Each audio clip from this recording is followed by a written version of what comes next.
MN Natarajan எனக்கு நல்லா தெரியும். அவர் டெல்லி வரும்போதெல்லாம் என்னை பார்ப்பார். அப்போ வந்து ஏன்னா எம்என் நடராஜனுக்கு இந்த அம்மாவுக்கு ஆகாது, அவங்ககிட்ட சொல்லி என்ன போகுது நான் விட்டுட்டேன் நான். அப்புறம் திடீர்னு ஒரு நாள் கூப்பிட்டு என்னங்க ஏதாவது வச்சுருக்கீங்களான்னாரு. ஏங்க விஷன் டாக்குமெண்ட்டே வச்சுருக்கேன், நீங்கள் என்ன இப்படி சொல்கிறீங்கன்னாரு. உடனே கிளம்பி வாங்கினார். ஒரே ஒரு கண்டிஷன், நேரடியாக அந்த அம்மாட்ட ஜெயலலிதா அம்மாட்ட கூப்பிட்டு போய் விடுவீங்கன்னா வரேன், இந்த கொடுக்குற வேலையெல்லாம் வச்சுக்கிற கூடாது அப்படின்னு. நீ வாங்க பண்ணுறாச்சு நான் பண்ணுறேன்னாரு. அவர் வந்த உடனே பன்னீர்செல்வம் ஏஎஸ் பழைய அவர் ஃப்ரெண்டு அவர் இருந்தார். அவர் கிட்ட டிஸ்கஸ் பண்ணோம். அவர் என்ன சொன்னார், ஏன்ட்ட கொடுங்க நான் கொடுத்துட்றேன்னாரு. இந்த வேலையை வேண்டாம், இந்த வேலையை வேணாம் நான் போகிறேன் அப்படின்னு சொல்லிட்டேன். உடனே அவர் நடராஜன் என்ன நினச்சிட்டு இருக்க நீ, பொன்ராஜை பற்றி என்ன நினச்சிட்டு இருக்க நீ, அவர் எப்படிப்பட்ட ஆள்னு உனக்கு தெரியுமா அப்படின்னு சொல்லிட்டு உடனே கூப்பிட்டு அவர் தம்பியை கூப்பிட்டு ராமச்சந்திரன் அவரை கூப்பிட்டு போயஸ் தோட்டத்துக்கு அனுப்பி அங்கே முதல்ல நீங்கள் போங்கன்னு சொல்லி என்னை அனுப்பிவிட்டார். நான் போனாங்க, சசிகலா இருந்தாங்க. அவங்க ஒரு 3/4 மணி நேரம் கேட்டாங்க. நான் என்னுடைய ஃபுல்லாக கேட்டு நான் அக்காட்ட சொல்கிறேன், சிவாஜி படத்தில் வர மாதிரி அக்காட்ட சொல்கிறேன் அப்படின்னாங்க. அப்புறமேலு சொன்னாங்க. நாங்கள் திரும்பி கிளம்பி வீட்டுக்கு வர்றதுக்குள்ளே எனக்கு ஃபோன் வந்துருச்சு, நாளைக்கு வாங்கன்னு அப்பாயின்மெண்ட் கொடுத்துட்டாங்க.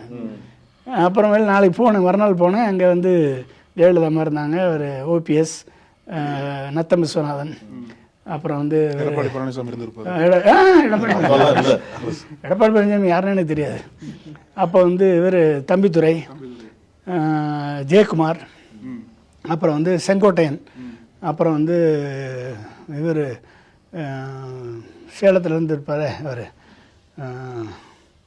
சேலத்துலேருந்து ஒருத்தர் இருப்பார், அவர் ஒருத்தர் இருந்தார். இப்போ இத்தனை பேர் 5 பேர் இருந்தாங்க. அங்கே வந்து நான் 45 மினிட்ஸு 15 நிமிஷம் சொன்னாங்க. பட் நான் 1.25 மணி நேரம் ப்ரெசென்ட் பண்ணி தான் ஜெயலலிதா இருந்து ஃபுல்லாக கேட்டு என்னோட நல்லா டிஸ்கஸ் பண்ணாங்க. டிஸ்கஸ் பண்ணிவிட்டு அப்போ சொன்னாங்க, பொன்ராஜ் நான் வந்து அப்போ என்னென்னா அப்போ தான் விஜயகாந்த் வீட்டில் வந்து எல்லா எதிர்கட்சியும் கூடி, ஏன்னா முதல் நாள் லிஸ்ட் ரிலீஸ் பண்ணிட்டாங்க.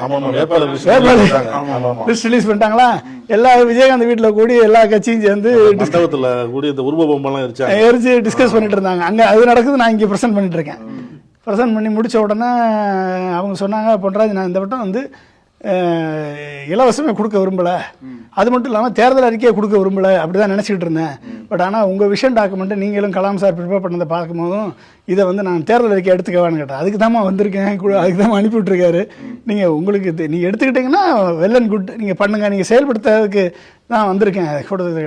உடனே அவங்க எடுத்துக்கிட்டாங்க. அப்போ வந்து தான் இந்த லேப்டாப் ஸ்கீமு. ஓ தேங்க்யூ. அப்போ வந்து தான் அந்த லேப்டாப் ஸ்கீமு, ஆடு மாடு கோழி மிக்சி கிரைண்டரு, இது எல்லாமே நான் கொடுத்த ஸ்கீம் தான் அது.